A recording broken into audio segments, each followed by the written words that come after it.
Hello everyone, welcome back to this video. तर friends, आजच्या व्हिडिओमध्ये आपण मराठीतील वाक्ये इंग्रजीमध्ये ट्रान्सलेशन करत असतानाच इंग्रजीतील वेगवेगळ्या प्रकारचे काळ शिकणार आहोत आणि त्या काळांच्या रचना म्हणजेच स्ट्रक्चरसुद्धा शिकणार आहोत. कारण एखादी गोष्ट जेव्हा आपण आपल्या मातृभाषेत शिकत असतो तेव्हा ती आपल्याला सहजपणे समजत असते. म्हणूनच मी अशी काही वाक्ये आपल्या रोजच्या जीवनातील घेतलेली आहेत, मराठी वाक्ये की जी आपण नेहमी वापरत असतो आणि ती इंग्रजीमध्ये करत असताना त्याचा इंग्रजीतील काळ आणि त्याची इंग्रजीतील रचनासुद्धा आपण समजून घेणार आहोत. त्यामुळे तुम्हाला वेगळे असे काळ शिकण्याची गरज नाही. त्या वाक्यांवरूनच तुम्ही वेगवेगळ्या प्रकारचे काळ हे शिकू शकणार आहात. कारण ही जी मराठीतली वाक्ये मी घेतलेली आहेत ती आपल्या नेहमीच्या बोलण्यातीलच वाक्य आहे. तेव्हा चला तर सुरू करूया. बघा, आता मी हे फर्स्ट सेंटेन्स इथं लिहिलेलं आहे. मी दूध आणायला विसरलो. अगदी बऱ्याच वेळेला आपण हे वाक्य बोलत असतो. मग सुरुवातीला आपल्याला काय करायचं आहे की हे जे मराठी वाक्य आहे ते कोणत्या काळातलं आहे ते तुम्हाला तर मराठीतून समजलेलंच असतं. इंग्रजीत सहसा आपल्याला कळायला थोडंसं कन्फ्युजन होतं, पण मराठीत आपण काळ ओळखू शकतो त्याच्या क्रियापदावरून. आता इथे बघा, क्रियापद दिलेलं आहे विसरलो. म्हणजेच विसरणं हे भूतकाळात झालेलं आहे. भूतकाळात ही क्रिया होऊन गेलेली आहे. म्हणजेच हे जे वाक्य आहे ते साध्या भूतकाळातलं वाक्य आहे. हे समजल्यानंतर मग आता साध्या भूतकाळामध्ये म्हणजे सिंपल पास्ट टेन्समध्ये इंग्रजीतील याची रचना कशी असते ते आधी आपण लिहून घेऊया. तर इंग्रजीमध्ये सर्वात आधी आपण घेत असतो सब्जेक्ट, म्हणजेच त्याला आपण मराठीमध्ये म्हणत असतो कर्ता. त्यानंतर भूतकाळामध्ये आपण क्रियापदाचे दुसरे रूप वापरत असतो. बघा, तुम्हाला इथे मराठीतसुद्धा समजलं असेल. आता विसरलो म्हणजेच याचं मूळ क्रियापद विसरणे असं आहे. विसरणे म्हणजेच फॉरगेट असं इंग्रजीत आपण वापरतो, पण इथं विसरणे असं वापरलेलं आहे का? आणायला विसरणे नाही, हे पण भूतकाळातच दिसते आहे की विसरलो. तुम्हाला कळलं असेल की हे जे क्रियापद आहे ते मराठीतसुद्धा भूतकाळातीलच वापरलेलं आहे. इथे मूळ क्रियापद विसरणे असं नाही वापरलेलं आहे, तर विसरलो वापरलं आहे. म्हणूनच जेव्हा आपण इंग्रजीमध्ये याचं रूपांतर करू तेव्हासुद्धा आपण इथे ते क्रियापदाचं दुसरं रूपच घेणार आहोत. बी हे वर्बसाठी म्हणजेच क्रियापदासाठी असते, त्याचं दुसरं रूप आपण क्रियापदाचं इथे घेणार आहोत. त्यानंतर सर्वात शेवटी आपल्याला घ्यायचा असतो ऑब्जेक्ट, म्हणजेच त्याला आपण म्हणत असतो कर्म. इथे मी मराठीत लिहित नाही कारण की आपण मागच्या काही व्हिडिओमध्ये मी इथे मराठीतून सुद्धा लिहिलेलं आहे आणि तुमचं ते लक्षात असेलच. सब्जेक्ट म्हणजेच कर्ता, V2 म्हणजेच भूतकाळ असल्यामुळे क्रियापदाचे दुसरे रूप आणि सर्वात शेवटी ऑब्जेक्ट म्हणजेच कर्म. मग आता या वाक्यामध्ये मी हा कर्ता आहे. मग मीसाठी आपण इंग्रजीत काय वापरतो? आपण आय वापरतो. त्यानंतर आता मराठी वाक्यांमध्ये क्रियापद हे सर्वात शेवटी दिलेलं असतं, पण इंग्रजी वाक्यांमध्ये कर्त्यानंतर क्रियापद घ्यायचं असते. इथे कर्ता आहे पण क्रियापद शेवटी आहे. मग इंग्रजीमध्ये कर्त्यानंतर आपण क्रियापद घेत असतो. मग इथे क्रियापद काय दिलेलं आहे? विसरलो. म्हणजेच मूळ क्रियापद विसरण्याचं आहे, ते लक्षात घ्यायचं. मग विसरण्यासाठी आपण फॉरगेट हा शब्द वापरतो, पण इथे विसरलो असं दिलेलं आहे. भूतकाळी क्रियापद आहे मराठीतसुद्धा, म्हणून आपण इथे घेणार आहोत फॉरगेट, त्याचं दुसरं रूप किंवा भूतकाळी रूप, त्याला आपण म्हणतो फॉरगॉट. फॉरगॉट म्हणजेच काय? तर विसरलो. मी विसरलो. काय विसरलो? ऑब्जेक्ट काय आहे? तर दूध आणायला. आता इथे बघा, तुमचं एक गोष्ट लक्षात आलेली असेल की ते विसरलो आणि आणायला हे दोन क्रियापद इथे दिलेले आहेत. त्यामुळे तुमचं कन्फ्युजन होईल की मग क्रियापदाचं दुसरं रूप कोणत्या क्रियापदासाठी वापरायचं? यासाठी का यासाठी? आणायला हे सुद्धा एक क्रियापदच आहेत, आणणे. त्यासाठी आपण ब्रिंग हे क्रियापद वापरतो इंग्रजीमध्ये. मग हे जे क्रियापद असते त्याचा आपल्याला V2 फॉर्म घ्यायचा असतो आणि याचं काय आणायला? तर दूध आणायला. म्हणून आपण याचं घेणार आहोत ग्रामर रूलनुसार टू ब्रिंग. बघा, असं घ्यायचं आहे. आय फॉरगॉट टू ब्रिंग आणि ऑब्जेक्ट घ्यायचा आहे दुधासाठी. आपण इंग्रजी शब्द काय वापरतो? तर मिल्क. म्हणजेच हे वाक्य कसं झालं इंग्रजीत? I forgot to bring milk. बघा, अशा प्रकारे ह्या मराठी वाक्यावरून तुम्ही इंग्रजीतील साध्या भूतकाळातील रचनासुद्धा समजली असेल तुम्हाला. आणि साध्या भूतकाळात्मक रचनेनुसार एखादं वाक्य कसं बनवलं जातं ते सुद्धा तुमच्या लक्षात आलं असेल. कारण इथे आपण मराठीतून वाक्याला सुरुवात केलेली आहे, त्यावरूनच हा काळ आपण शिकलेलो आहोत. आता नेक्स्ट बघा, मी तुला फोनवर सर्व काही सांगू शकत नाही. बघा, अशा प्रकारचं वाक्यसुद्धा आपण बऱ्याच वेळेला बोलत असतो. मी तुला फोनवर सर्व काही सांगू शकत नाही. मग आता सर्वात आधी काय करायचं? हा काळ ओळखायचा. सर्वात आधी तर इथे दिलेलं आहे की नाही हा शब्द शेवटी आलेला आहे. म्हणजेच हे जे वाक्य आहे ते नकारार्थी वाक्य आहे, कारण नाही हा शब्द इथे आलेला आहे. नाही म्हणजेच नकारार्थी. त्याचप्रमाणे इथे दिलेलं आहे शकत नाही. शकत नाही म्हणजेच शकणे हे वर्तमानकाळी क्रियापद आहे. म्हणजेच हे सुद्धा हे वाक्य जे आहे ते कोणत्या काळातलं आहे? तर साध्या वर्तमान काळातलं हे वाक्य आहे. सर्वात आधी आपण याचे रचना लिहून घेऊ. सर्वात आधी इथे घ्यायचं आहे सब्जेक्ट म्हणजेच कर्ता. त्यानंतर शकत नाही. मग शकण्यासाठी मी तुम्हाला सांगितलं आपण वापरतो कॅन. आणि नकार आहे नाही, म्हणून आपण इथे घेणार आहोत नॉट. कॅनॉट म्हणजे शकत नाही. त्यानंतर आपल्याला घ्यायचं आहे वर्तमान काळामध्ये क्रियापदाचे पहिलं रूप घेतलं जाते, हे लक्षात ठेवायचं. आणि सर्वात शेवटी मग आपण घेतो ऑब्जेक्ट.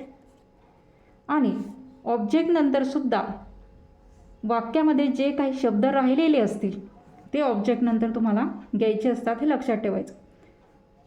अदर वर्ड्स इथे लिहिते मी, अदर वर्ड्स म्हणजे इतर शब्द तुम्हाला घ्यायचे असतात. आता इथे बघा, सब्जेक्ट म्हणजेच कर्ता कोणता आहे? मी. मीसाठी आपण वापरतो आय. कॅनॉट. आता स्पोकन इंग्लिशमध्ये आपण कॅनॉट न म्हणता शॉर्टमध्ये त्याचा कॉन्ट्रॅक्शन फॉर्म वापरत असतो can't. I can't. I cannot असं न म्हणता काय बोललं जातं? I can't. मी शकत नाही. नंतर घ्यायचं आहे क्रियापदाचं पहिलं रूप. तर पहिलं रूप क्रियापदाआधी इथे ओळखायचं तुम्ही मराठी वाक्यातलं. सांगू म्हणजेच मूळ क्रियापद सांगणे असं इथे आहे. मग सांगणे यासाठी आपण टेल हा शब्द वापरतो. तो कसा घ्यायचा आपल्याला? त्याच्या पहिल्या रूपात, म्हणजेच बेस फॉर्म ज्याला आपण म्हणतो. म्हणून आपण इथे टेलच घेतलं. I can't tell. त्यानंतर आपल्याला लिहायचं आहे ऑब्जेक्ट. ऑब्जेक्ट म्हणजेच ज्याच्यावर क्रिया घडते ते कर्म, त्याला मराठीत कर्म म्हणतात. मग आय कांट टेल, मी सांगू शकत नाही. कोणाला सांगू शकत नाही? ऑब्जेक्ट का आहे? तर तुला सांगू शकत नाही. मग तुलासाठी आपण यू हा शब्द वापरतो इंग्रजीत. बघा, आय कांट टेल यू, मी तुला सांगू शकत नाही. आता इथपर्यंत आपलं झालं. आता अदर वर्ड्स आपल्याला घ्यायचे आहे. तुला हे झालेलं आहे. नंतर राहिलेलं काय आहे? फोनवर आणि सर्व काही. मग आता आय कांट टेल यू, मी तुला सांगू शकत नाही सर्व काही. यासाठी आपण एव्हरीथिंग हा शब्द वापरतो. EVERY. सर्व काही. मी तुला सर्व काही सांगू शकत नाही. कशावरती? फोनवरती. म्हणून आपण इथे घेत आहोत ऑन द फोन. बघा, आता एक गोष्ट इथे लक्षात ठेवायची. तुम्ही ऑन द फोन किंवा ओव्हर द फोन असं सुद्धा म्हणू शकता. आता ऑन द फोन हे का वापरलेलं आहे? कारण करंट सिच्युएशन दिलेली आहे इथे, म्हणून आपण इथे ऑन द फोन हे ऑन हे प्रेपोजिशन इथे वापरलेलं आहे. I can't tell you everything on the phone. अशा प्रकारे. आता नेक्स्ट बघा, आम्ही रोज सकाळी फिरायला जातो. आता इथे सुद्धा बघा, हे वाक्यसुद्धा आपण सांगत असतो एखाद्याला की आम्ही रोज आता सकाळी फिरायला जातो. आता इथे क्रियापद बघायचं मराठी वाक्यातलं. रोज फिरायला जातो म्हणजे रोजची ही एक हॅबिट दाखवलेली आहे, सवय दाखवलेली आहे. मग जेव्हा आपण अशा प्रकारचे वाक्य इंग्रजीमध्ये बोलत असतो तेव्हा कोणत्या काळाचा वापर करत असतो? तर वर्तमान काळाचा वापर हा करत असतो. म्हणून हे जे वाक्य आहे ते कोणत्या काळातलं आहे? वर्तमान काळातलं वाक्य आहे. मग आता इथे रचना कशी असणार आहे? वरती जी रचना आहे इथे फक्त शकणे यासाठी आपण कॅन वापरलेला आहे, पण इथे आता हे साध्या वर्तमान काळातलं वाक्य आहे. तर तेव्हा आता आपण इथे रचना अशी घेणार आहोत. सब्जेक्ट म्हणजे सुरुवातीला कर्ता. कर्त्यानंतर आपल्याला काय घ्यायचं असते, क्रियापदाचं पहिलं रूप हे वर्तमान काळामध्ये वापरलं जाते, भूतकाळामध्ये क्रियापदाचे दुसरे रूप वापरले जाते, हे लक्षात ठेवायचं. सर्वात शेवटी आपल्याला घ्यायचा असतो ऑब्जेक्ट. ऑब्जेक्ट नंतर मी तुम्हाला सांगितलेलं आहे की वाक्यामध्ये जर काही इतर शब्द राहिलेले असतील तर ते ऑब्जेक्ट नंतर तुम्हाला घ्यायचे असतात. मग आता सब्जेक्ट म्हणजेच करता कोण आहे, आम्ही. आम्हीसाठी आपण वापरतो वी. त्यानंतर आपल्याला क्रियापद बघायचं आहे. क्रियापद मराठी वाक्यात आहे जातो, म्हणजेच जाणे हे मूळ क्रियापद आहे. मग जाणे यासाठी आपण गो हा शब्द वापरतो, तो आपल्याला त्याच्या V1 फॉर्ममध्येच घ्यायचा आहे. म्हणजेच आपण इथे काय घेणार आहोत, गो.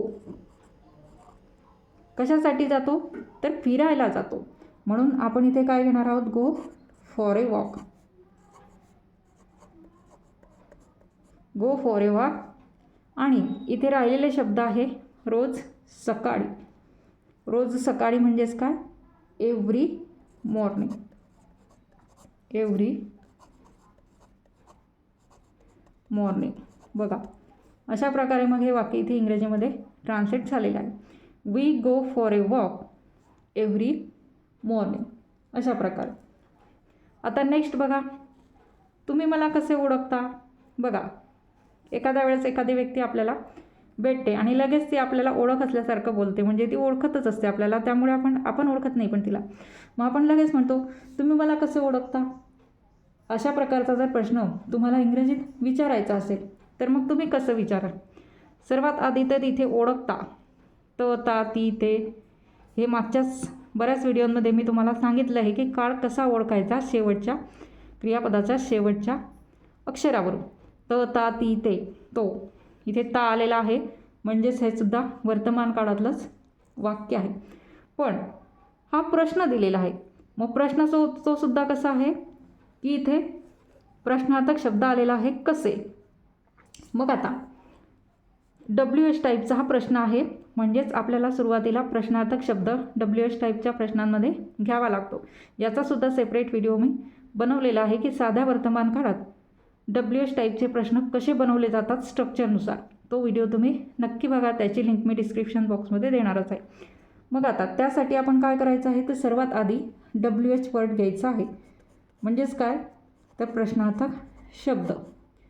त्यानंतर आता हा वर्तमान काळ असल्यामुळे इथे सहाय्यकारी क्रियापद म्हणून वर्तमान काळात डू किंवा डजचा वापर सहाय्यकारी क्रियापद म्हणून केला जातो WH वर्ड नंतर.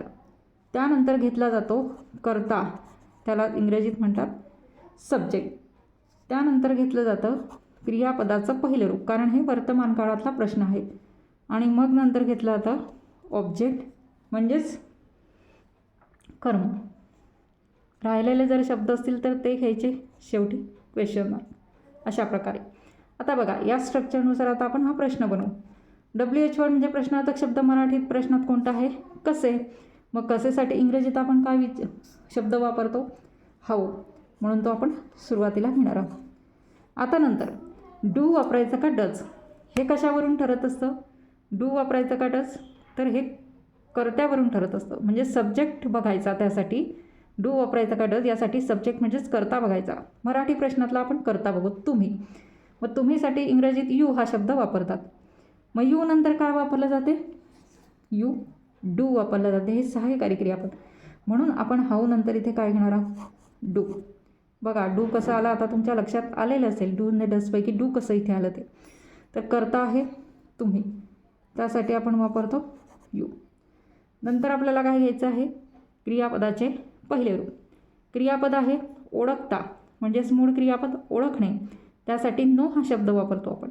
मग नो हा शब्द आपल्याला त्याच्या V1 फॉर्ममध्येच घ्यायचा आहे, म्हणून तो आपण इथे तसाचा तसा घेणार आहोत मूळ रूपात. How do you know.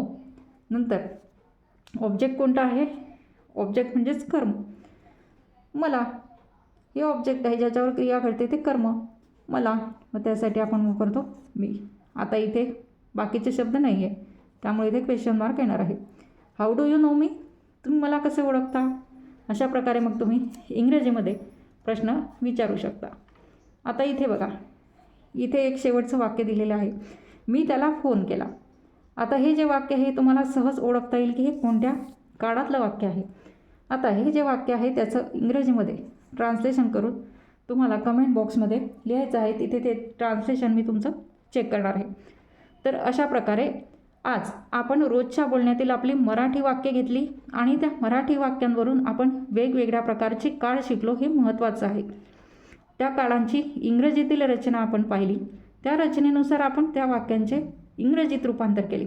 म्हणजे एक प्रकारे तुम्ही वेगवेगळ्या प्रकारचे हे काळ शिकलात. तर अशा प्रकारे आजचा हा माझा व्हिडिओ तुम्हाला कसा वाटला ते कमेंट करून नक्की सांगा. आणि व्हिडिओ जर आवडला तर व्हिडिओला नक्की लाईक करा. थँक्यू.